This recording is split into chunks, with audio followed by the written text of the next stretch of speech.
you're looking at here is the projects that the TOEFL students put together. They worked on it for 2 days, and so let's see what Team 1 did. First of all, Team 1 is, are these folks. Oh, wait. There. Are these folks? Here you go. Let's give them a big hand, everybody. Yay, them. All right, all right. Oh, I liked how you all arranged the names of the people right below them. That's good, because no confusion, right?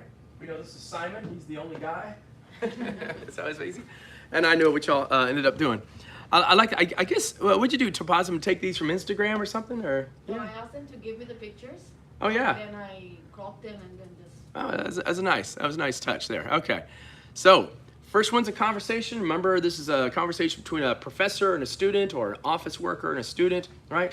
As you listen to this conversation, you can make a comment. It's like, all right, I think a student would be able to take effective notes on this. Ooh, I don't know if this is challenging enough. Oh, whatever opinion you have of this conversation, feel free to make a quick comment on it. All right, here we go. Oh wait, let's do this. View as a slideshow.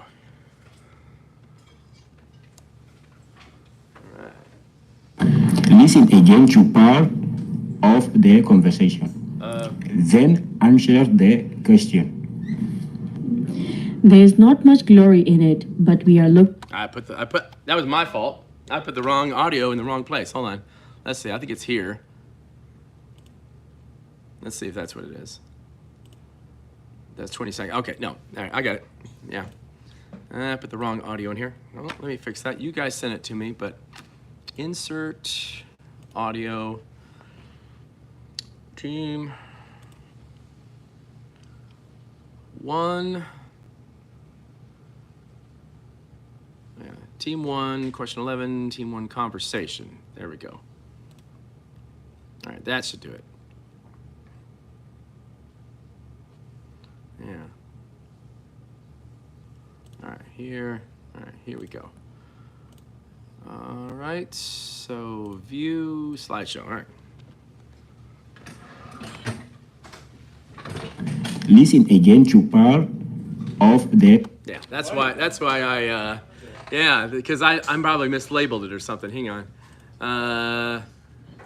Shoot, hold on. Let me do this again. Import, you know what? I bet it's, shoot, guys. Hold on. Team 1 conversation. And I probably, question number 5. Let me see if that's the one I needed to do, right?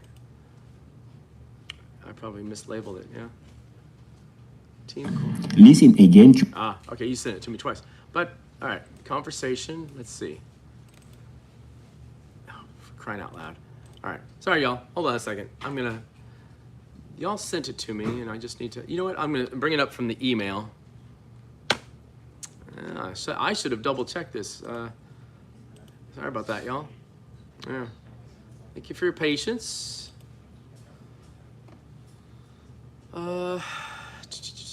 Trash. Where are you? Okay, so Tabassum sent it to me, right? USA here. Alex T. Tabassum, you sent me all. Oh, you sent me the photographs? Yeah. Let's try this way. I'm pretty sure I uploaded it. Let me see. Insert audio. Online conversation, question number 5. I think I ended up putting question number 5 twice. Yeah, so let's see if this will do it.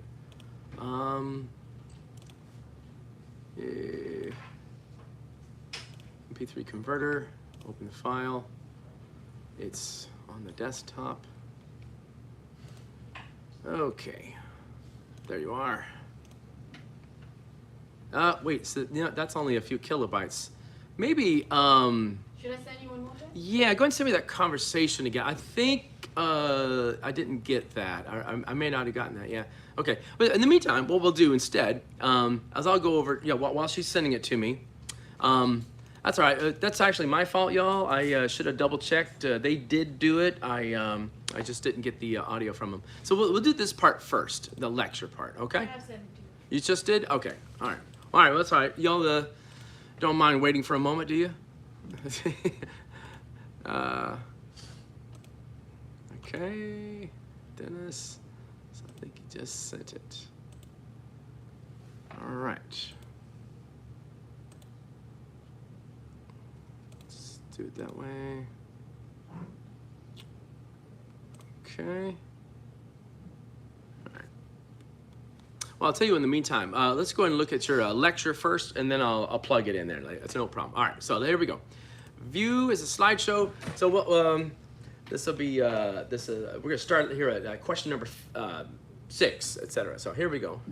Listen to part of a lecture in an anthropology class. Nice. So we have been discussing 16th century Native American life, and today we are going to focus on Iroquois and Huron people. They lived in the northeastern Great Lakes region of North America. Now, back then, their lives depended on the natural resources of their forest, especially the birch tree. The birch tree can grow in many different types of soils and is prevalent in that area. Now, can anyone here describe a birch tree? They're tall and wide, the bark, I mean.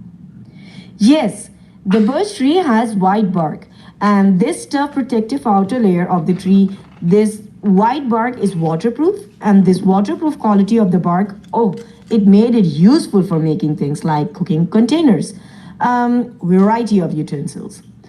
And if you peel birch bark in the winter, we call it winter bark, another layer, a tougher inner layer of the tree adhered to the bark, producing a stronger material. So the winter bark was used for larger utensils and containers.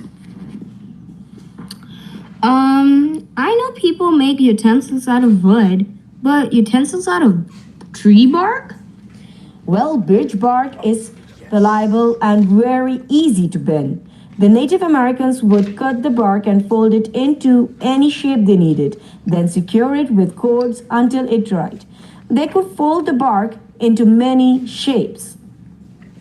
So if they cooked in bowl made of birch bark, wouldn't that make the food taste funny? Oh, that's one of the greatest thing about birch bark. The taste of the birch tree doesn't get transferred to the food, so it was protected and perfect for cooking containers. But the most important use of bark by far was the canoe. Since the northeast region of North America it's connected by many streams and waterways, water transportation by vessels like canoe was most essential. The paths through the woods were often overgrown, so water travel was much faster. And here's what the Native American did. They would peel large sheets of bark from the trees to form lightweight yet sturdy canoe. The bark was stretched over frames made from tree branches, stitched together and sealed with resin. You know that? The sticky liquid that comes out of the tree? And when it dries, it's watertight. One great thing about these birch bark canoes was they could carry a large amount of cargo. For example, a canoe weighing about 50 pounds could carry up to 9 people and 250 pounds of cargo.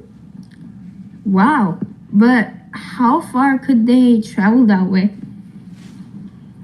Well, like I said, the northeastern region is interconnected by rivers and streams and the ocean at the coast.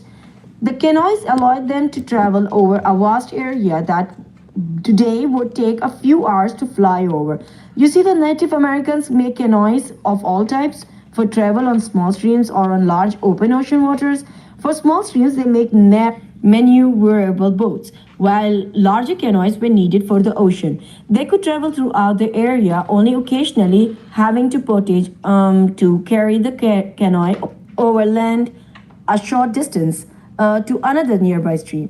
And since the canoe were so light, this wasn't a difficult task. Now, how do you think this affected their lives? Well, if they could travel so easily over such a large area, they could trade with people from other areas, which I guess would lead them to form alliances. Exactly.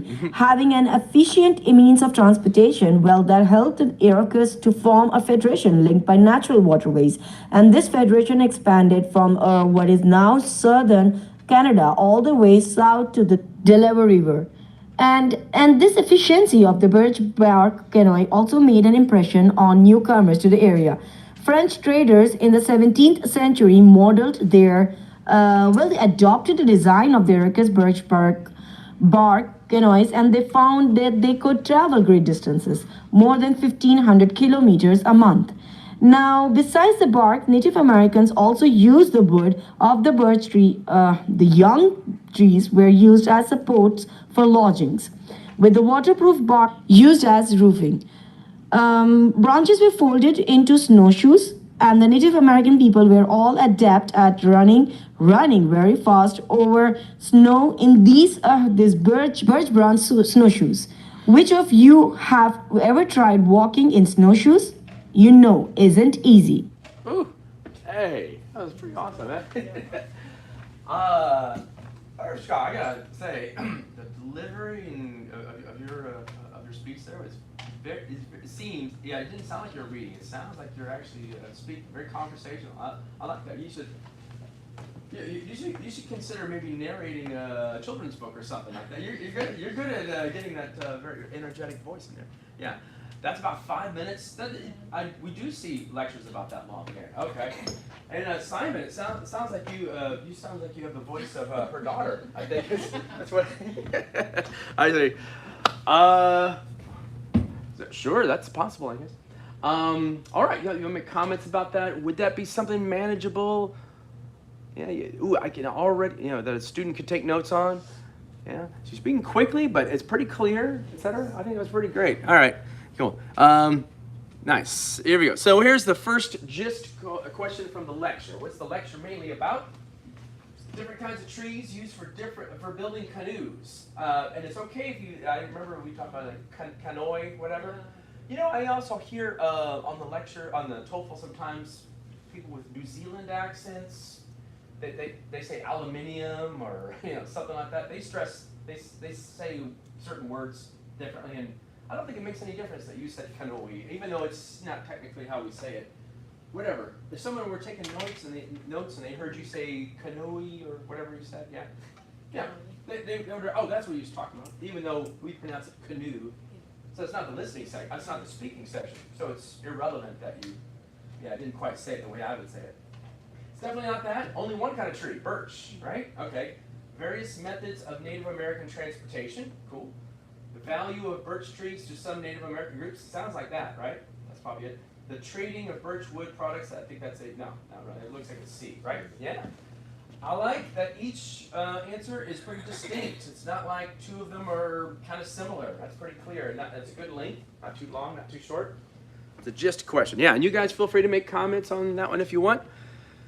Okay, I like this. According to the professor. Anytime you see according to, that means that's a detailed question. That's the student wrote it down.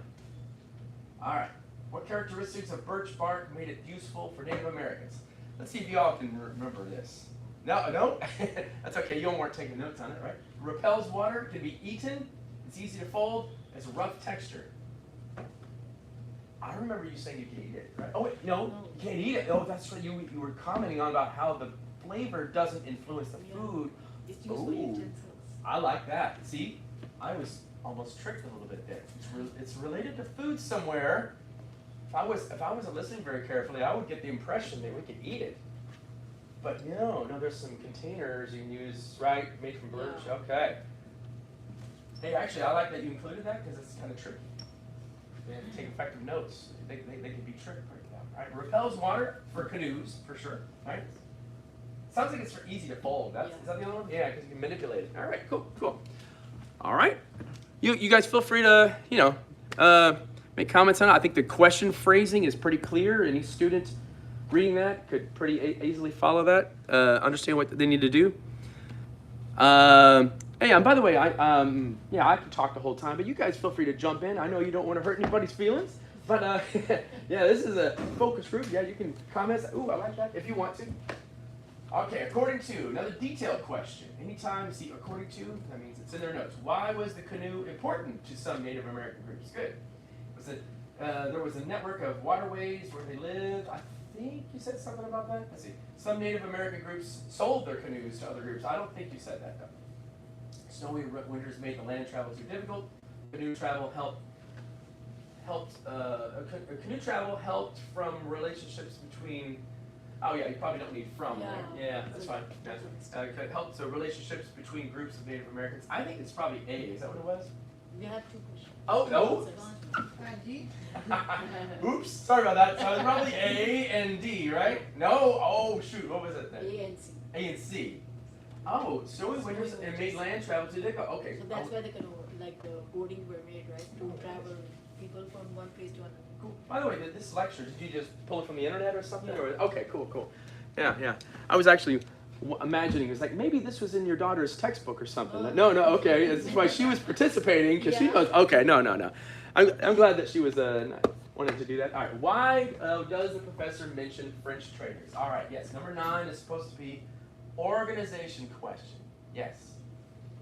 It asks you, why did the professor mention an example? In fact, today, we're probably going to get one of these. So, all right, to explain the kinds of objects the Iroquois received in exchange for their canoes. You know, I like that this one is challenging. So, native ESL students don't know what canoes are. They don't know even how to pronounce that word. That's okay. They don't have to. Yeah. Iroquois canoe. That's okay. They're all. You have to take effective notes, right? To illustrate how far news, to support the point of view that how efficient they were in the design. I mentioned French traders who arrived. To emphasize that the Iroquois were the first settlers in that region. Probably A or C, was it? Okay. Efficient, the design was. Okay, so I don't, yeah. Because they spoke about the Iroquois design and they were like influenced, they adopted their design to be. Cool, see? So that's why writing down, see, I didn't write anything down, right? Yeah. You wrote down the example. That sounds tricked. You see, talking about the French traders, it sounds like, ooh, talking about trade. No, it's about like the French traders. Yeah. The French adopted their design because it's efficient. Yeah. Oh, that's tricky. Good. Someone on the TOEFL could be tricked by that if they didn't take effective notes, right? Like I did. I didn't. All right. Good. All right. That's really awesome. Why does the student say utensils out of wood, but utensils out of bark tree? Okay. I think this is more of an inference question, I think. Was to share what he knows about birchwood, to point out a misprint in the textbook, to bring up a point about a previous lecture. All right, so I don't remember that moment, but which one was that, Ms. Tabassum? Do you remember? D? Okay. Yeah. Request more explanation about the professor. Cool. But Yep. after that, she gives the explanation about like how the small barks are used. The inner layer is used for small utensils and the outer layer is used for the bigger utensils. Awesome. Cool. This is cool. Having to do this, you kind of learned about birch trees too, Yeah. right? It was informative. It's fun. Yeah. Oh, awesome. I think, if students wrote that down, something about utensils out of wood, utensils out of bark tree, they'd have to reference their notes. I think that's pretty manageable. They could figure out which one that was if they were taking effective notes. Okay. Now, like each option is very distinct. There's not like two that are very similar, are all pretty distinct and well phrased. All right, so this last one is a listen again question. Here we go. Again, to part of the lecture, then answer the question. Well, like I said, the northeastern region. Oh, sorry. Let's try it again. Again, to part of the lecture, then answer the question. Well, like I said, the northeastern region is interconnected by rivers and streams and the ocean at the coast. The canoes allowed them to travel over a vast area that today would take a few hours to fly over. Why does the professor say that? The canoes allowed them to travel over a vast area that today would take a few hours to fly over. Yo, what do y'all think? What do you think there? You're looking at Romaine.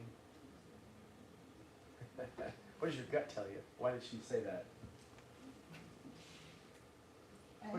Yeah, you think A? First one? To show how slow the canoe travel was?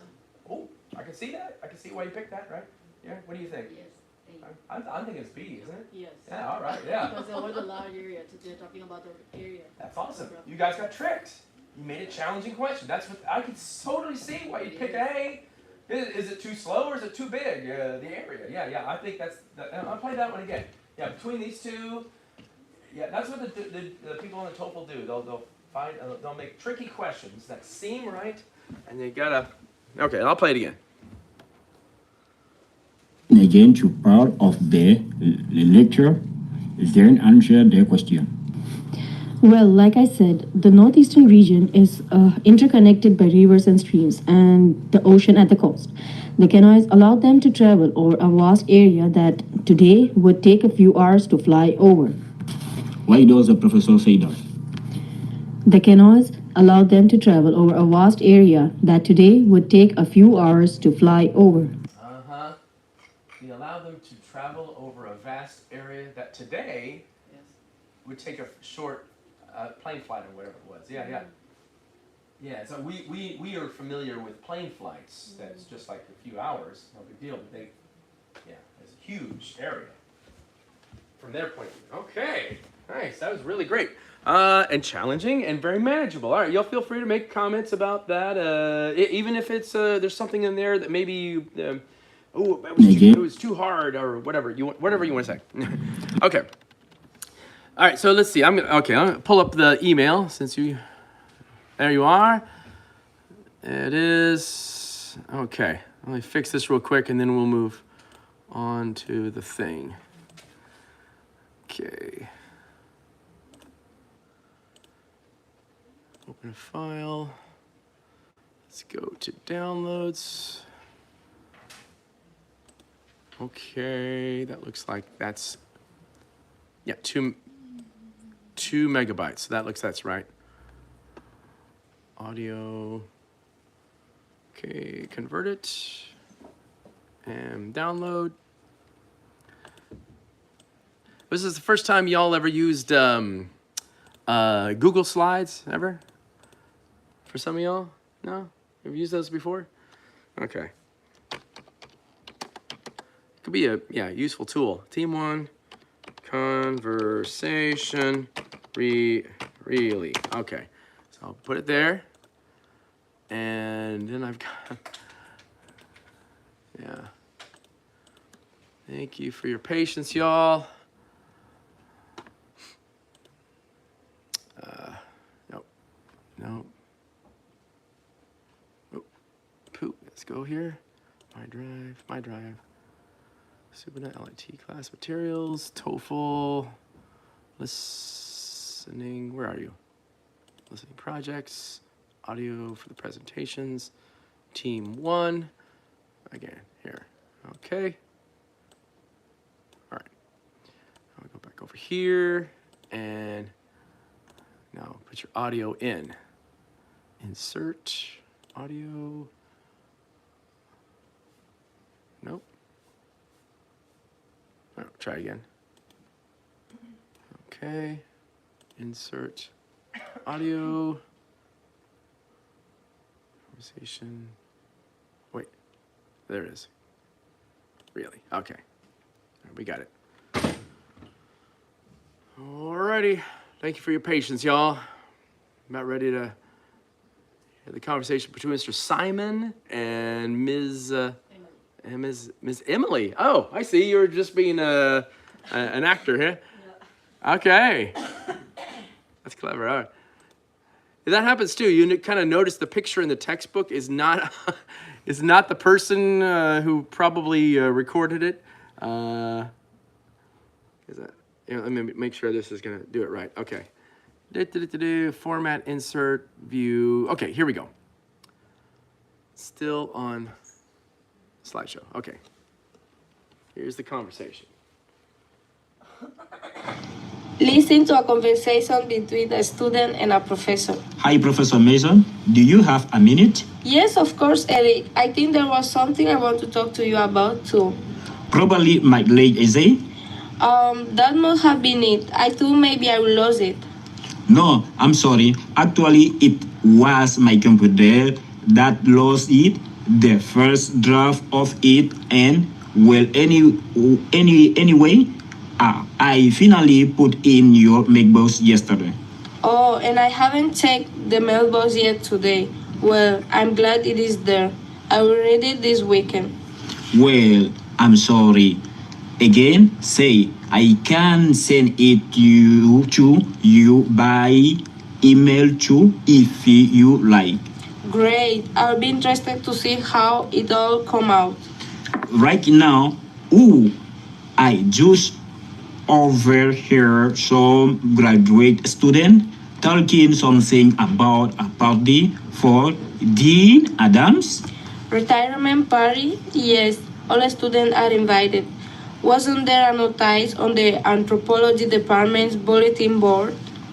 Ooh, I don't know, but I want to offer to help out with it. You know, whatever you need. Dean Adams, well, I taught a few anthropology class with her and they were great, inspiring, and well, I just went to pitch in. Oh, that's very thoughtful of you, Eric, but it will be pretty low key, nothing flashy. That's not her style. So there is nothing? No, we'll have coffee and cookies, maybe a cake, but actually, a couple of the administrative assistants are working on that. You could ask them, but I think they have got it covered. Okay. Actually, no, never mind. What is it? Well, it is nothing to do with the party, and I'm sure there are more exciting ways you could spend your time, but we do need some help with something. We are compiling a database of articles the anthropology faculty has published. There is not much glory in it, but we are looking for someone with some knowledge of anthropology who can enter the articles. I hesitate to mention it, but I don't suppose there is something you would. No, that sounds kinda cool. I like to see what there's reading about. Wonderful. And there are also some unpublished studies. Did you know Dean Adams did a lot of field research in Indonesia? More of it hasn't been published yet. No, like what? Well, she's really versatile. She just spent several months studying social interactions in Indonesia, and she's been influential in ethnology. Oh, and she also done work in South America that's closer to biology, especially with speciation. Ooh, not to seem uniform. Well, how species form, how two distinct species form from one. Like when population of the same species are isolated from each other and then develop into different in directions and ends up has two different distinct species. Interesting. Yes, and while she was there in South America, she collected a lot of linguistic informations and songs. Really fascinating. Well, I hope to see her leave. Don't worry, she will still be around. She got lots of projects that she's still in the middle of. Okay, cool. Anthropology class and Professor Emily. Gotcha. Thanks. Yeah, tell it's your voice. It didn't sound like the boss. That's fine. Yeah. Hey, that's pretty good length. About 4 minutes, 4.5 minutes. Okay. That's sometimes the conversations are a little bit, maybe 4 minutes, a little bit less there. Right. To be honest, it is a bit challenging with regard to pronunciation. Of course, here and there is a few words. I know you were trying to read the script. Particularly, so Simon, it's just like vowel sounds mostly. I think that's what it is. A, E, I, O, U, A, E, I, A. But anyway, no worries. We're still working on it. All right, so why does the man go to see the professor? Okay, so here's the options you guys chose. To find out about jobs in the department, to volunteer to help organize an event, to hand in late assignment. Oh, it's not C. I can rule that one out, right? C. Was it C? Was that the answer? No. I wanted to rule it out. Yeah, okay. To discuss Dean's current research, right? Yeah, was it some sort of, Yeah. we're going to go to South America or something? Retirement, yeah, it was his retirement thing we were discussing about. Cool. Now, I can totally see if, if the student didn't take notes or wasn't paying attention. These all seem like stuff that could happen. Many times people go to see a professor to hand in a late assignment, but all right. Okay, good gist question. That's not too bad. That's I like that. And I like the way it's phrased. It's pretty clear, right? Well, how does the man learn about Dean Adams' retirement? All right, detailed question. All right, so this is something that a student was required to take notes on.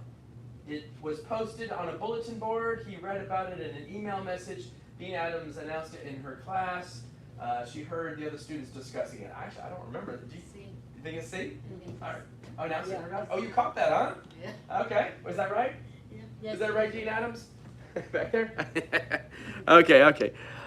All right, so that's a detailed question. Here's another one. Why does the professor refuse the man's offer to help with the party? Okay, it looks like this is probably more of an inference question, right? What's his reasoning for something? But anyway, two people already work. Well, no, they said it explicitly. That would be a detailed question. Yeah, two people are already working on it. Maybe that one. I think I heard that the party does not require much participation. She prefers that he spend his time on another project. It's not permanently leaving the department. What do you think, Mary? I think A and C. Yes. Oh, look at her. Yeah. Okay. A and C. I was leaning toward A already, too. It sounded like they already had enough people. Okay, got it. All right. This is a good organization question. Put yourself in the shoes of the speaker, right? Why does the professor talk about speciation? This is cool because you're kind of like shifting from one subject to another, right? There's a party, there's an anthropology thing, and yeah, this is probably part of the anthropology thing, right? Yeah. Tell the man about a new research in anthropology. To describe the main focus of the work she needs help with. To explain what Dean Adams chose. To explain why. Yeah, why Dean Adams chose to work on in. Oh no, you're right. To explain what Dean Adams chose to work on in Indonesia. Okay. Yeah, I could phrase it that way. I would phrase it that way sometime. Yeah. To explain what Dean Adams chose to work on in Indonesia. Isn't that kind of strange that there's two prepositions right next to each other? Yes. Yeah. We need to put comma or no? Maybe comma is missing. Maybe that might, that might help me I don't know if technically it needs a comma, but if I were reading it, that does help to, that would help me to differentiate. Work on as a phrasal verb, and then here's the prepositional phrase. And yeah, I honestly, I don't know if that requires a comma, but yeah, if I were reading it, that makes it a lot easier. But I figure. All right, or maybe he's trying to demonstrate how varied Dean Adams' research has been. Okay, I don't know why. So this is one where you have to take notes. So yeah, what would you pick? D. Okay, to demonstrate how varied his research has been. Okay, cool. Okay, let's keep going, y'all. Listen again to part of the conversation. Then answer the question. There is not much glory in it, but we are looking for someone with some knowledge of anthropology who can enter the articles. I hesitate to mention it, but I don't suppose this is something you would. Why does the professor say that? I hesitate to mention it, but I don't suppose this is something you would. All right. B. D. All right. Apologize for not being able to. B. Oh, B is to ask the man if he'd be willing to work on the project. All right. Okay. I hesitate to mention it. Yeah. Number 5, the last one in the conversation, oftentimes is asking about an idiom or an expression. Right. I hesitate to mention it, but that's good. It's a great example. To express doubt about the man's qualification. No, it's not A. I agree with you. To apologize for not being able to. No, it's not that one. So I agree. It's either B, C. To ask if the man would be willing to work on the project. Yeah, I think that's what it is. But trying to be polite about it, right? Yeah. I'm gonna play it out. Yeah. Because it's like, ooh, I don't want to ask too much. Maybe it's kind of what I'm hearing from this character. He's saying, I hesitate to mention it because I don't want to. Here, let me play There that. was a point where she says, never mind, and then he says, what is it? And then, she says it this, and then I hesitate to say this thing. Got it. Okay. Here, well, I'll play that part again. Listen again to part of the conversation. Then answer the question. There is not much glory in it, but we are looking for someone with some knowledge of anthropology who can enter the articles.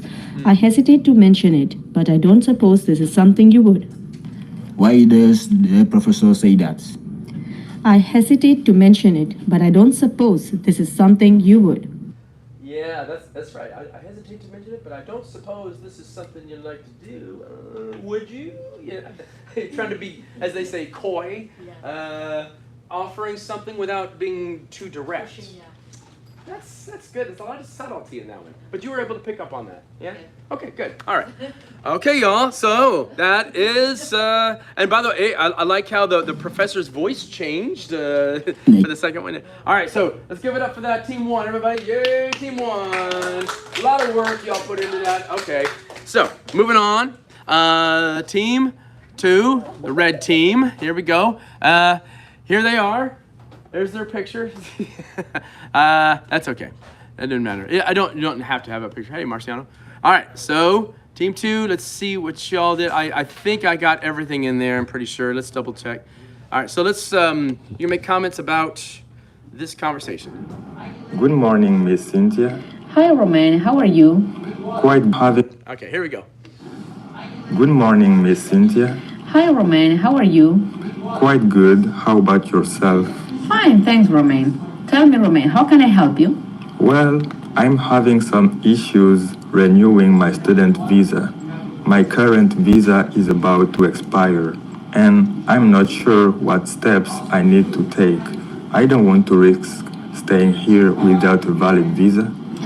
I completely understand, Romain. Visa renewals can be a bit confusing sometimes, especially with different rules depending on your country of origin. Have you already started the renewal process, or are you just now getting started? Actually, I applied about 2 weeks ago. I filled out the online form and submitted the basic documents they asked for. But I haven't received any updates yet, and that makes me nervous. Also, I have an appointment at the consulate next week, but I'm not 100% sure what documents I need to bring. That makes sense. It's always a good idea to prepare early. For the appointment, you definitely need to bring your current visa, a valid passport, the I-24 from school, and proof of enrollment for the next term.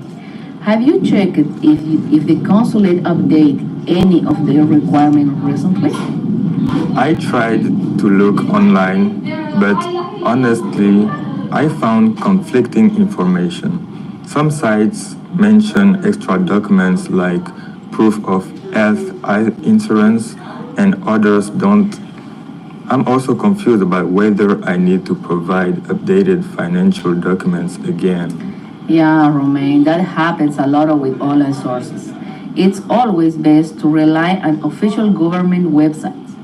In most cases, they will ask for recent financial statements like bank statements or a sponsor letter to prove that you have enough funds to cover your expenses while you study. Did you receive any confirmation email from the consulate with a checklist? No, that's the problem. I haven't received anything yet, and it's stressing me out. I don't want to show up unprepared. I totally get it. Sometimes those emails can end up in the spam folder, so it might be worth checking there. If not, I highly recommend contacting the consulate directly or even calling them. They usually have a helpline for student visa applicants. Good point. I'll check my email again and maybe call them tomorrow. What happens if I show up to the appointment but I'm missing some of the required documents? Well, Romain, usually if you are missing important documents, they won't be able to process your renewal right away, and you might have to reschedule the appointment. That can cause delays, especially if your current visa is expiring soon. It's better to make sure you have everything ready before you go. Yeah, that's what I'm worried about.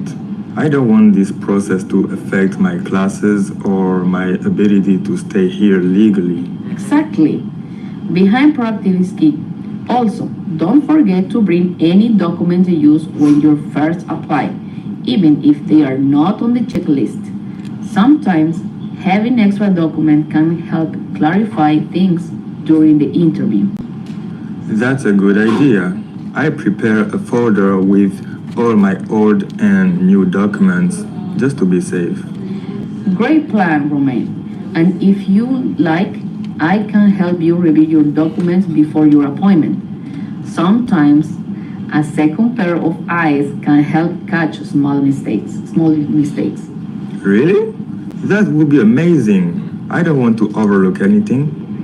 Of course, just bring everything by the office later this week, or we can schedule a time to go over everything together. Better safe than sorry. Thank you so much for your help. I feel a bit more confident now about what I need to do. No problem, Romeo at all.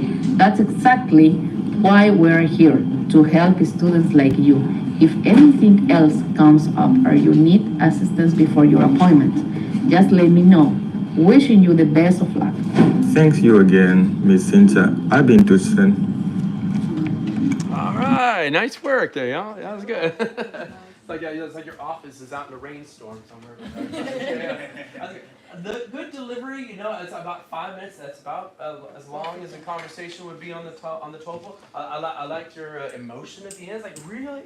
You're gonna help me with something? Okay, cool. So I can imagine we're probably gonna get an attitude or inference question about how does Romain seem to feel about that? Well, we'll find out. All right, main point of the conversation. Yes, the first one's always gist. So this is like what they call gist content. So like the overall content of the the conversation. The student is concerned ED, about university course. Yeah, concerned ED would be like a word. Yeah, by the way, you guys feel free to make comments on that, the audio you just heard there, positive or negative, whatever. The student is concerned, ED, about the university's course. The students has questions about renewing his visa. Ooh, that might be one. Okay, the office worker is explaining job opportunities. Nope. A student asks about travel plan. It's B, correct? Yeah. All right, cool, nice. All of them, what I like about each of those, they're all very distinct. It's not like two of them are similar. Okay. But I could see a student maybe getting conflicted between A and B, possibly. Usually the gist question's pretty manageable anyway. All right, so you feel free to make comments on the gist question. All right, here's the first detail question. What additional step does the office worker recommend the student take? Yes, usually a detailed question is about the advice.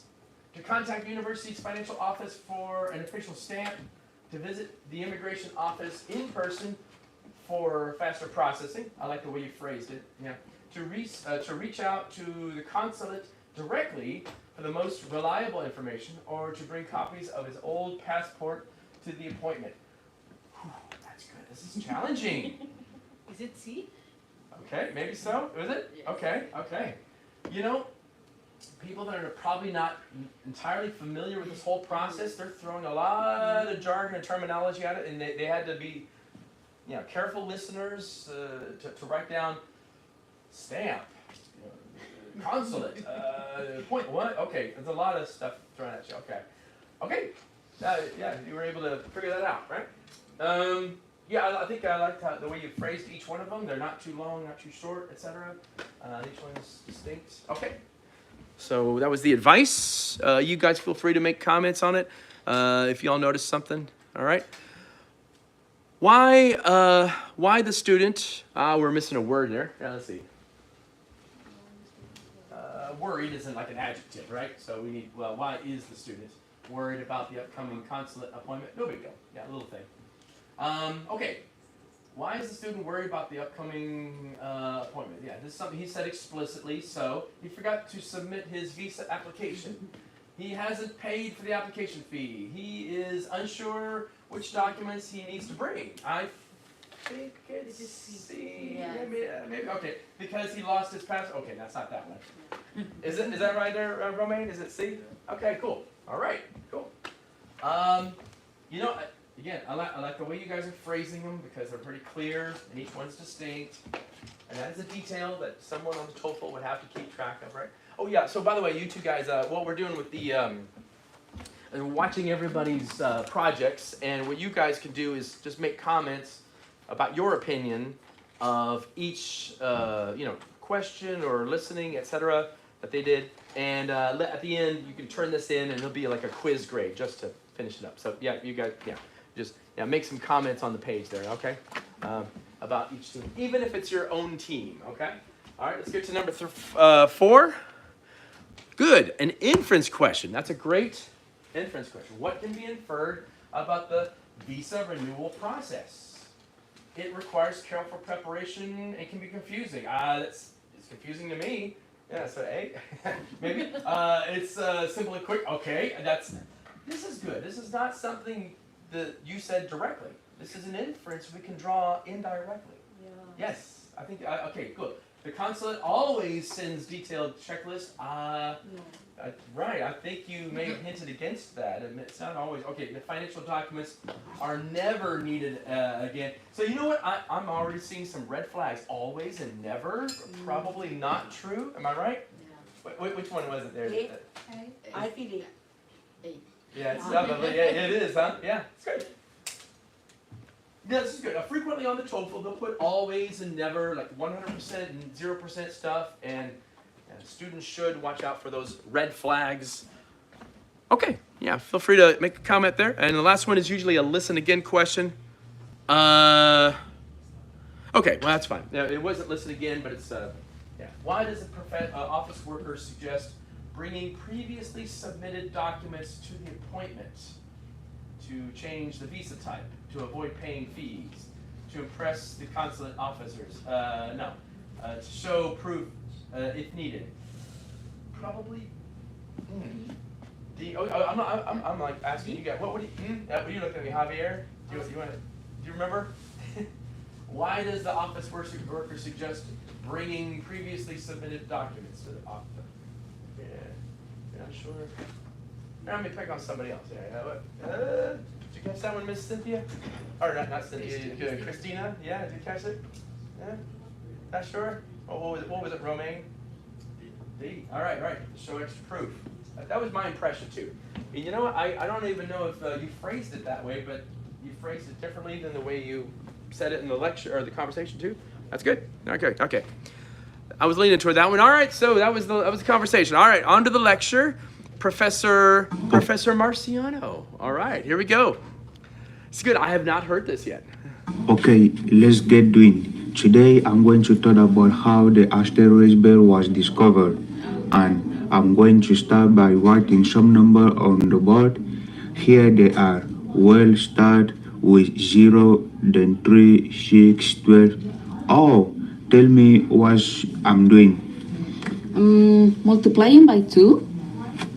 Right, I'm doubling the number, so 2 times 12 is 24. And the next one I'm going to write after 24 will be 48.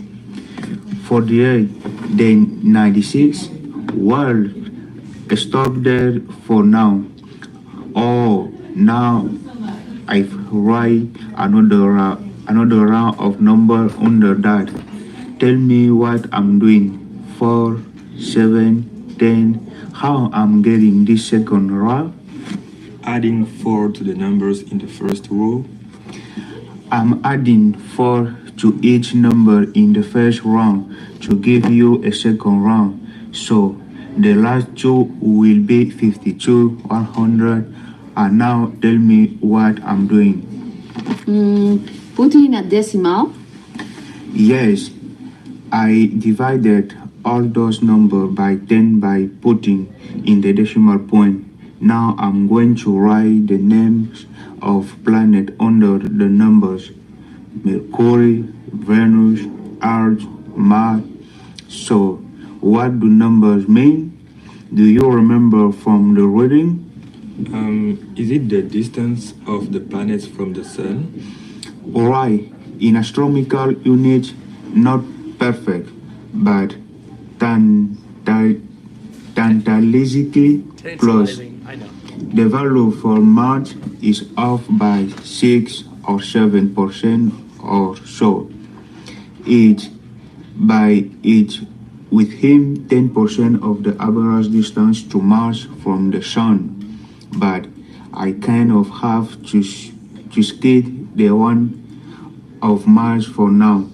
Then Jupiter right there at 5 point something, and the Saturn is about 10 astronomical unit from the Sun. Well, this pattern is known as Butter's law.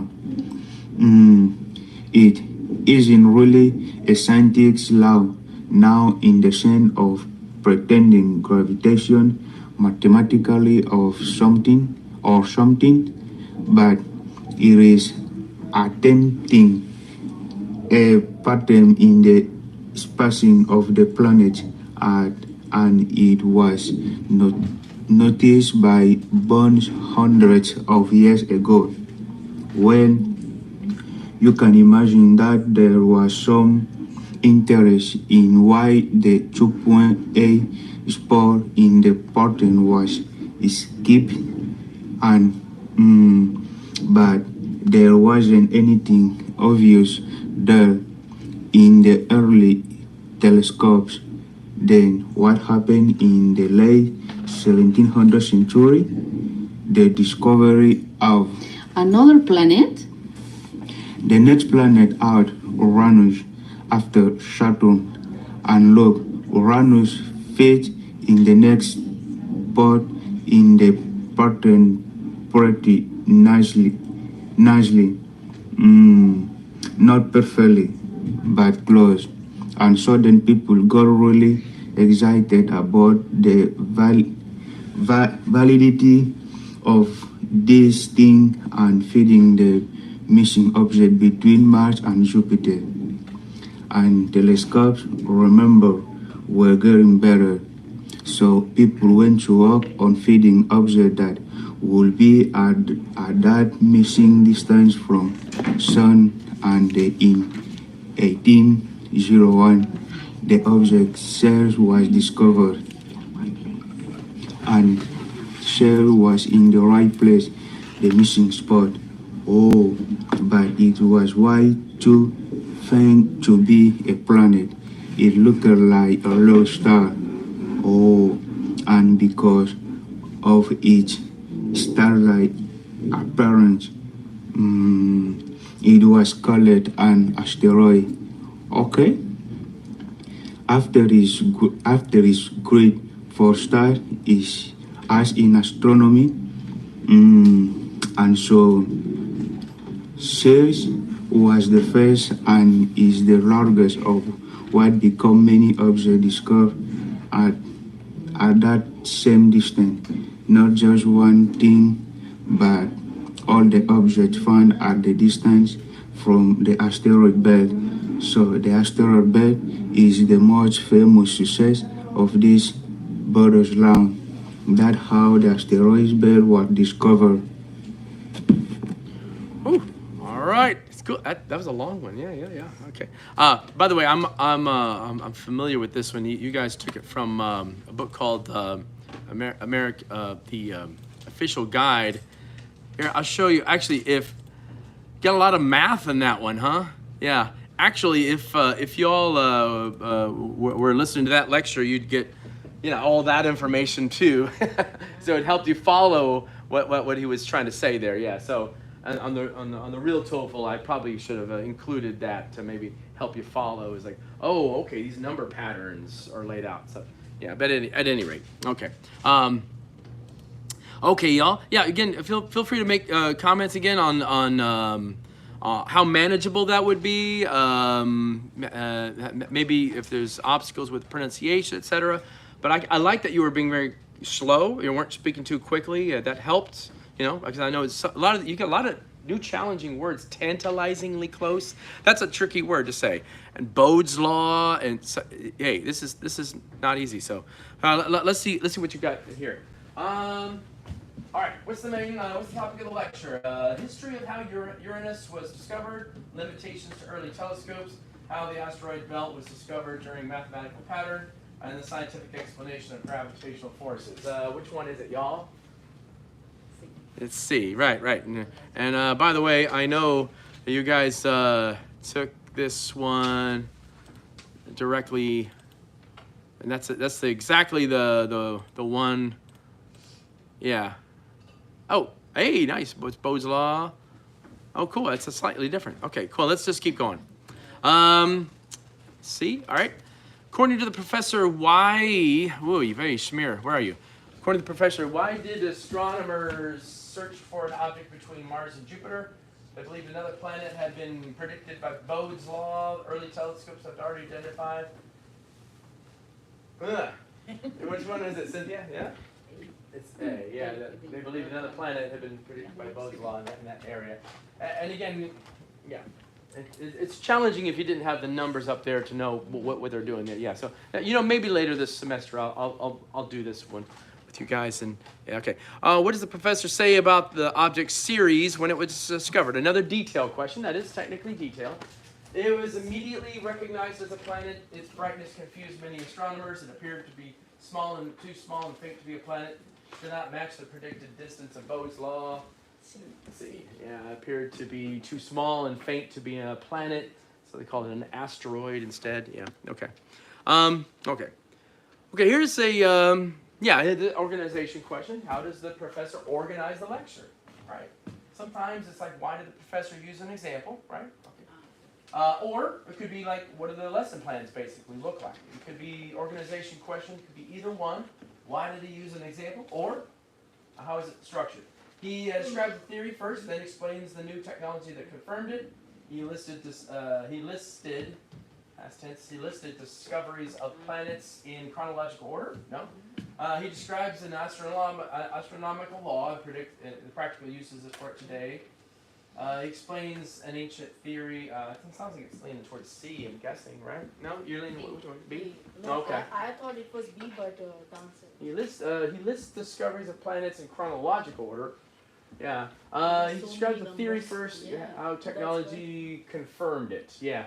Actually, I think it's leaning toward A. If I were to, you know what? Let me double check. It's on this. This actual. Sounds like y'all took the questions also from the Professor Bode's law. What is it, Professor? All right. How is the thing structured? Actually, I think y'all. Yeah. Yeah. Actually, it's different, isn't it? Yeah, it is. It is different. Yeah. As he introduced Bode's law. No. Yeah. Looks like they're different. That's good. I was impressed. I thought y'all had taken it from the book, but y'all did create new questions. All right, cool. Okay, I think it was A, but all right. All right, let's keep going. Let's finish this up. Last one. What can be inferred about early astronomers' attitude toward Bode's law? Nice. Yeah, that's not in the original book. That's good. They began to doubt its accuracy of Bode's law. Good, right? They became more confident that Bode's law might help discover new celestial objects. Attitude towards the world. After they discovered Uranus, I think it's B. Yeah, because now that this thing discovered Uranus, so actually that's a really excellent inference question, right? I don't think he said that directly, or Marciano said that directly. It was just, oh yeah, so I'm saying that question is a good one. They ignored it, or they decided the pattern is purely coincidental. Yeah, it's good. Yeah, no, it's nice. B, all right. What is the professor's attitude towards Bode's law? He thinks it's fun, a fun coincidence, but not scientifically reliable. It's good. These are all, this one, I gotta say, this is really challenging, especially stuff that, did you work on creating the questions, or was it Javier back there? Were you writing the questions? She did. She did it? Okay, yes, I guess right. Yeah. Nice. Yeah, it's challenging. Thinks it's a fun coincidence, but not scientifically reliable. He believes it's a crucial tool for modern astronomers. He argues that it's fully accepted scientific law today. Oh, that's good because I think at some point he says it's not a law in a technical sense. It's just he feels that it should be completely disregarded. No, not that one. Okay. B, right? It's crucial for modern astronomers. Yeah. Okay. Great. Hey, nice. And that's the attitude. All right. And that's the there they are. Okay. That's okay. No big deal. Hey, that was a lot. You can see this is a lot of work. Give team B or team 2 a hand. That was great. You guys. All right. This last one. Team 3. And as you see, there's no team 4. After this, we'll do some TOEFL practice. Bada bing, bada boom. We'll blow off some steam today. Okay. All right. Team 3. Let's make. First of all, let's find the. Group, well, there they are. It's Yuri, Echo, Samia, and Alex. And we have Yuri and Samia today. We don't have Echo or Alex today here. Okay, but I hope I got all your audio. I'm pretty sure I did. Okay, here's the conversation. Hi, Professor Somia. Do you have a minute? Hi, Echo. Of course. Come in. What's in your mind? I want to ask about the late policy for our assignments. Bits worried I won't finish the essay by the deadline this Friday. Oh, I see. Okay. Well, I appreciate you coming to talk to me in advance. So, okay, let's go over it. As I noticed in the syllabus, assignments turned in late lose 10% per day. Up to 3 days after that, I generally don't accept them unless there is a documented reason. Okay, so if I submit it 2 days late, that would be a 20 cents deduction. Correct. It's gonna be 20% deduction. But if something serious is going on, for example, like illness, family emergency, then acceptation can be made. Exception. As long you provide documentation. I don't have an emergency. I've just been struggling to keep out this way. I have a part-time job and 2 other papers due. Oh, that's understandable. College is a balancing act. Have you started the essay or at all? Oh, I wrote online, but nothing solid yet. Okay, I see. There is what I suggest. If you can get me first draft by Friday, even if it's incomplete, I can give you feedback and extend your deadline by a day or 2 without penalty. That shows you're making an effort. That would help a lot. Thank you. So, just submit whatever I have by Friday? Yes, and email me if you're running into issues. You know, Echo, communication is key. Don't disappear and show up after the deadline acceptation agency. I understand. I work on my drafts tonight and send it by Friday morning. Okay, good. Remember, I'm here to help you succeed, not to punish you for needing flexibility, as long as is reasonable. Oh, I appreciate that, Professor. Thanks again. Yeah, sure. No problem. You're welcome, Echo. Have a good day. Cool. Always so helpful. Yeah. Reasonable. I like that influence of French in your accent. Good delivery in your reading there, Miss Sam. Yeah, that's good. Echo is a little tricky. He's struggling to pronounce a few words, but great example of listening. And pretty good length. It was a little bit about 3 minutes. That's about what I would expect on the listening section. All right. Between 3 and 5 minutes. What's the professor's main approach to handling late assignments? Sorry, really technically a detailed question, right? But let's see what he accept. Oh, I forgot. I thought I changed it. My bad. She, because you're the professor. All right. She accepts all late work without any penalty. Okay, nice. Yeah. Mm-hmm.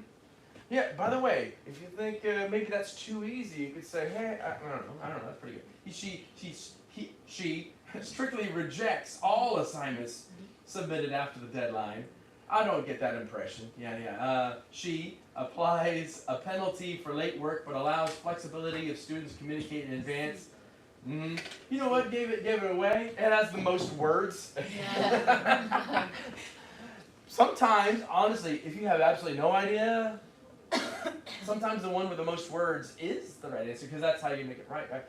She only accepts. Okay, all of these are, all of them. Yeah, completely none of it. And this one's reasonable. Yeah, and you're very reasonable. Okay. All right, there you go. Which of the following best explains why the professor offered an extension without penalty? Actually, this is probably more of an inference question. Yeah, it's kind of like not something you said directly, but a reason that you would communicate directly. The student had already completed the assignment. Okay, the professor never enforces deadlines. Okay, I guess I can rule that out because it has the word never in it. Maybe, right? Student communicated early and showed willingness to work. Maybe. Okay, the student had a documented emergency. That was definitely not. He said it very nicely. Right. Yes, C. That's C good. or Okay. A. A or C. Yeah, I think it was A or C. That's what I was leaning toward too. Oh, good. You know, I like that. You put that in there because that's tricking the student. If someone halfway listening could hear, I don't have an official reason or, I don't know, whatever he said. He mentioned this subject, but he said directly opposite of it. Okay, still pretty manageable. You know, all right, let's keep going, y'all. What's the main reason for the professor suggesting the students submit a draft by Friday? Okay, so to evaluate the student's writing style in advance, to punish, okay, and she said explicitly, I don't want to punish you, good. To provide support while encouraging responsibility, all right. To compare the student's work with others, it sounds like a C, right? Is that what it is? Or no? Maybe something else? Yeah, C? C, senor? Yeah, okay, well, hold on, let me see. What's students submit a draft by Friday. Okay, so what's the point of him submitting a draft by Friday? It's A, isn't it? Yeah, to evaluate the student's writing style. Is that it? Yeah? You remember? Oh, C? Oh, isn't it? Okay, to provide support while encouraging responsibility. Yeah.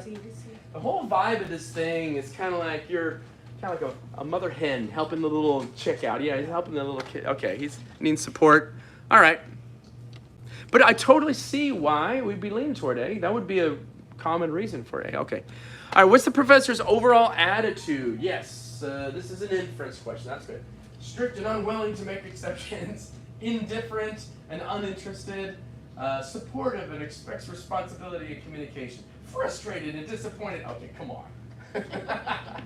Honestly, that one could be a little trickier because this is like really negative and one nice, and clearly from your tone of voice, you're a nice person. All right, but maybe that one could have been a little trickier. I think maybe because that one's pretty obvious. But all right, here we go.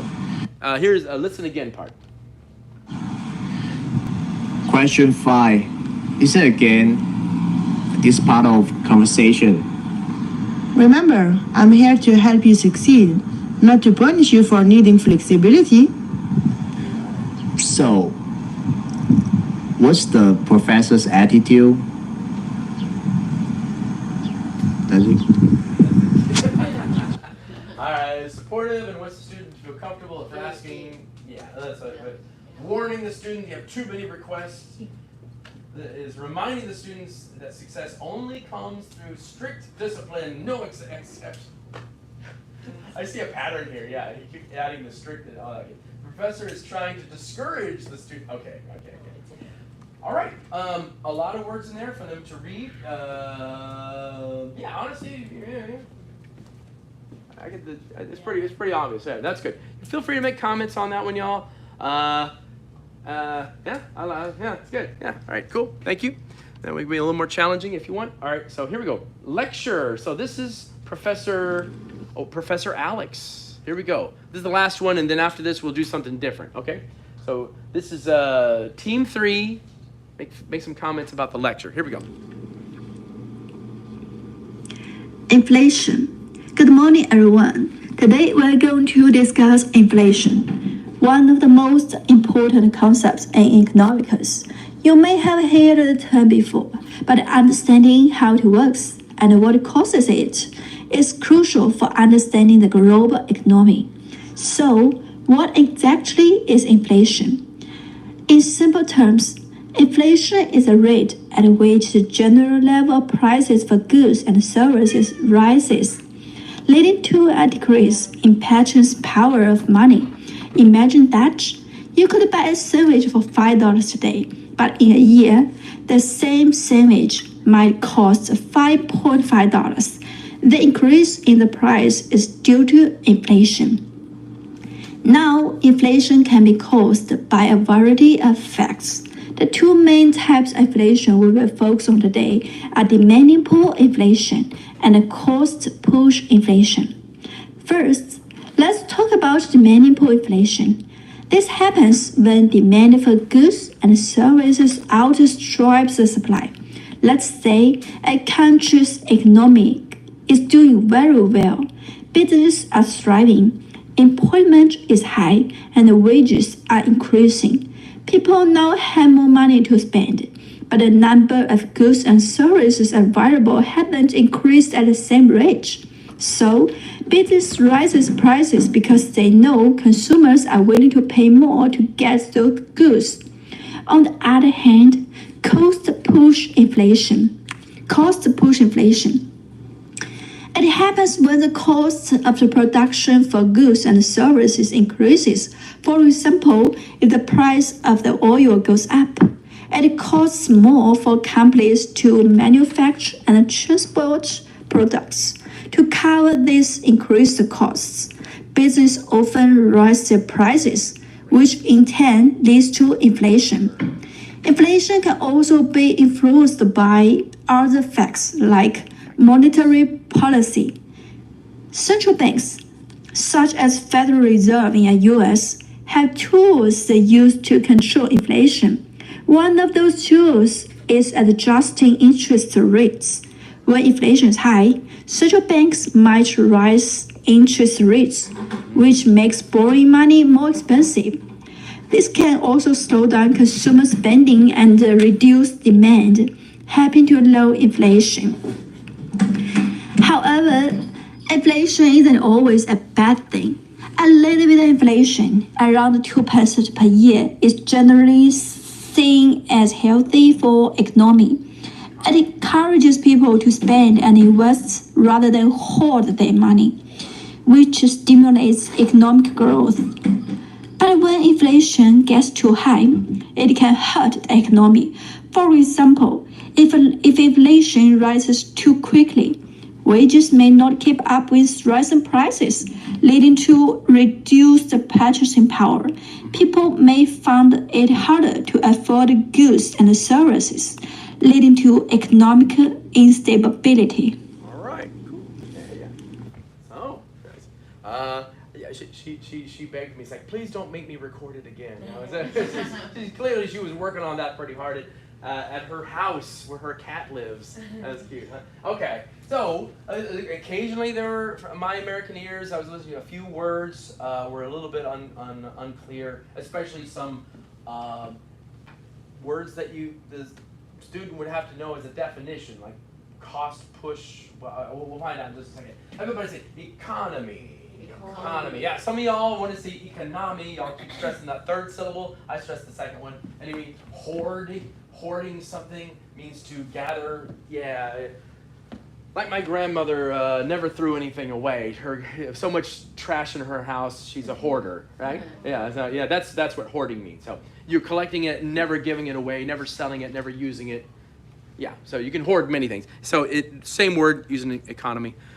Economics, rather. Okay, what's the professor's main purpose of the lecture? Great gist question, y'all. That's what it's asking. That's what you should be asking. All right, to explain why inflation has no effect on the economy. Okay, it's not bad. I mean, no. All right, to heighten the difference, the different economic policies used to control inflation. Okay, to define inflation and explain its causes and effects. I think it's C. Yeah. This is a basic introduction. This is good, yeah. Oftentimes on the TOEFL, it's like a lesson from a level 1, economics 101 class, not an advanced class. introducing an idea. All right, to argue that inflation always leads to, okay, now you know that's not true, because at the end, a little bit of inflation is sometimes good. All right, C, isn't it? Wait, who? Oh, it's you two, right? Yeah. Who created the questions, by the way? Was it Alex? Did Alex create the questions for the, Yuri, did you create the questions that are, you don't know? Oh, Miss Samia? Who? Actually, we did two teams. Me and Echo, we did the first part of the conversation, and we create the questions, we record. Gotcha. And the second part, it was Yuri and Alex. Ah, gotcha. So Yuri and Alex, you guys worked together on the lecture. Got it. Okay. So did you write some of the questions, or did Alex write the questions? It was you, huh? Gotcha. Okay, fair enough. Okay. All right. So let's see here. What causes? Okay, this is one of the words I think I had struggled understanding what she was saying. Demand pull inflation. New word that a student would have to write down. Let's say it together. Demand pull. Ale, right? Empuje, ale. Did I get it right? Okay. Okay. When production costs rise, when demand exceeds supply in the economy, when central banks raise interest rates, when wages decrease. I wasn't paying attention. Yeah, but I think it's a B. I think it's B. Okay. When demand exceeds supply in the economy. All right. That's challenging. Good. That's the sort of thing you would expect on the TOEFL, a definition. Because she contrasts this with a different one, right? Okay, which is the of cost push. Okay, a different definition. Yeah. An increase in consumer spending on new products, higher raw material prices causing companies to raise prices. Yeah, that's a tough one. I heard her with a little bit of difficulty pronouncing this word. Everybody say raise versus rise. It's so weird. I know. And they both mean go up, right? There's a little bit of difference, right? To raise prices. All right, central bank lowering interest rates to stimulate borrowing. Oh boy, government subsidies lowering production costs. B. Probably B, I'm guessing, yeah. At any rate, each number 7 and number 8 are asking about definitions from the lecture. Pretty explicit, detailed questions. Okay, good. So let's see what number 9 is supposed to be. How does the lecturer structure the discussion on inflation? Yeah, this is an organization question, right? What are the lesson plans? She defines inflation, presents causes, ends with its impact on global trade, explains types of inflation, how they differ, impact on wages. It sounds like it's B to me, yeah. She gives a general overview of inflation, then explores its causes, followed by solutions. Maybe C. Yeah, actually. It discusses the causes of inflation, its effects on business, and wraps up with government responses. I'm leaning towards C for me, right? What do you think, Cynthia? Yeah, C, I think so too, yeah. Probably. There you go. Cool. Kind of challenging. The student would have to back up from his or her notes, look at that whole thing, okay? And what, by the way, y'all, what you're writing down on your little thing is this a challenging enough question? Is this clear enough? That kind of thing. Okay. All right, what can be inferred about the role of central banks in controlling inflation? They aim to eliminate inflation completely from the economy. Ah, nice. Anytime you get a word that communicates 100% of something or 0% of something, for me, that's a red flag. Yeah, and we do get those on the TOEFL. Yeah, it's like, oh, completely? Maybe not completely. Maybe that's why it's wrong. Primary focus is increasing wages to match inflation. Yeah, they use interest rate adjustments to maintain economic stability. I think it's that one, yeah. Because I think she said that explicitly. Another detailed question. Typically respond to inflation by increasing the money supply. No, if you increase money supply, that increases inflation. That's the opposite. Okay. Ooh, that's challenging. Especially if you don't have a background in economics. And I don't. I'd have to take careful notes. That's okay. All right, so the last one is technically like an organization question, but it's good. Imagine that you could buy a sandwich for $5 today, but in a year, the same sandwich might cost $5.5. The increase in the price is due to inflation. Why does the lecturer mention the sandwich example? I'm gonna play that again. Hang on. Let's see if you get it, Cynthia. Here, yeah.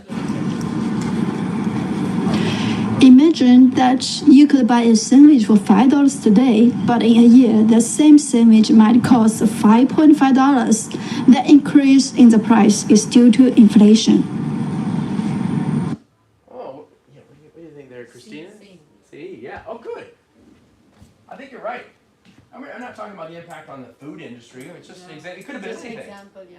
Something we all know about, sandwiches. Right. I think that's the point, to illustrate the complex concept, relatable, everyday example. Spend $5 on a sandwich next year. Okay. Cool. I think that's a good example of a organization question. Really, why did the professor use that example? Stuff like that. All right, so that's the team. All right, give them a hand, everybody. Woo, good job. All right, I mean, that's a lot of work. You know, listen, I know that took a long time, and it's like, man, this is boring. I get it, but the reason I did it, yeah, well, maybe for some of y'all it was kind of challenging, and it was good. It was a fun project. I hope that at the end of next week, because this is week 3, week 4, Monday, Tuesday, Wednesday, Thursday, and you guys are going to take your all-day TOEFL test for the first time. Okay. In the computer lab. It's okay. Yeah. It's really hard the first time. It's stressful, but you know we're going to practice all next week, Monday, Tuesday, Wednesday, etc. And etc. And whatever you make on the listening section of the TOEFL, I'll count as a test grade, and whatever you make on the speaking section, I'll count as a test grade. Okay. All right. So why don't we do this? Let's practice speaking question number 3, and maybe we'll blow off some steam at the end. Okay. All right. So just to remind you what speaking question number 3 is about. Pooh, go away. I don't want that one. TOEFL at a glance. Here we go. All right.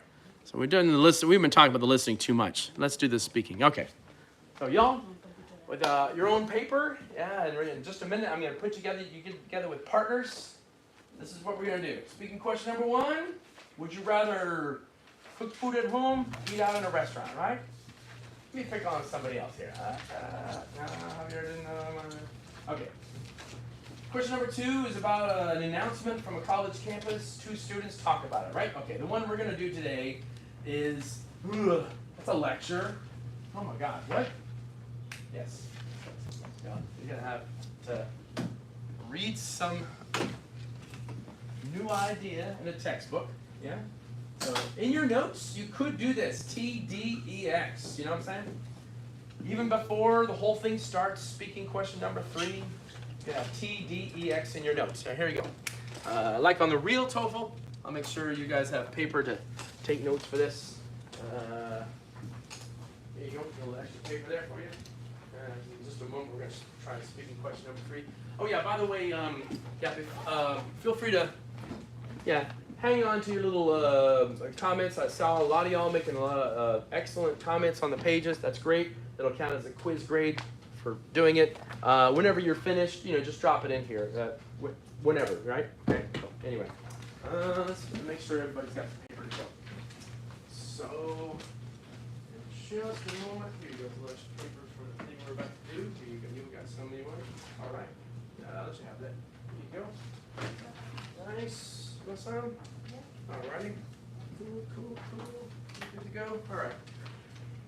What are you about to watch? What are you about to see? Well, in just a few seconds, you're about to see 100 words. Let's pick on somebody who I haven't talked to in a while. You want to try there, Javier?